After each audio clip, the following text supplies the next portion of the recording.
சாப்பிட்டியாலே? சாப்பிட்ட முதலாளி. என்னைக்கு இல்லாத திருநாள இன்னைக்கு என்ன சாப்பிட்டியான்னு எல்லாம் விசாரிக்கிறீங்க? என்ன முதலாளி, என்னால ஏதாச்சும் காரியம் நடக்கணுமோ? என்னல சின்ன பையா, போக போக வளருவன்னு பார்த்தா வளராம இப்படியே இருக்கிறியே. நான் உன்னை பார்த்து ஒரு 2-3 வருஷம் ஆகுமா? அப்ப இருந்து இப்போ வரைக்கும் ஒரே அளவுதான் இருக்கே. நல்லா சாப்பிடணும் பாத்துக்க. சரி சரி, ஐஸ் வச்சது போதும். என்ன விஷயம் சொல்லுங்க.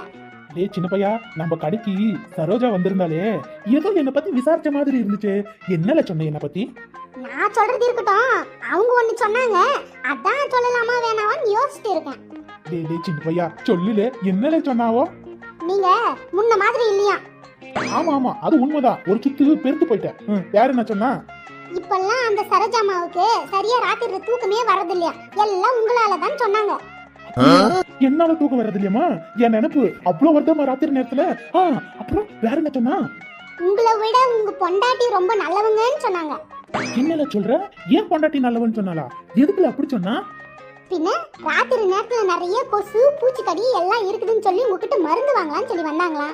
நீங்க ஏதோ ஒரு மருந்து கொடுக்குறீங்களா? ஆனா உங்க பொண்டாட்டி அப்படி இல்லையா, பார்த்து பார்த்து நல்லா கொடுக்குறாங்க. அவங்க படிச்சிருக்காங்க வேற இல்லையா, படிச்சு பார்த்து கொடுக்குறாங்களாமா. அதான் அவங்க சொன்னாங்க. அதனாலதான் உங்களால அவங்களுக்கு தூக்கமே இல்லைன்னு சொல்லி சொல்லிக்கிட்டு இருந்தாங்க. இதுதான். சின்ன பையா, கொசு மருந்தை பத்தி தான் பேசிக்கிட்டு இருந்தீங்களா? அதுக்கு எதுக்கு இவ்வளவு பில்டப் தந்த? கொசு மருந்தை பத்தி பேசிக்கிட்டு இருக்கும் போதே இந்த வழி வலியுறீங்க. உண்மையிலே உங்க நினைப்போட அவங்க பேசியிருந்தா என்னெல்லாம் பண்ணிருப்பீங்களோ.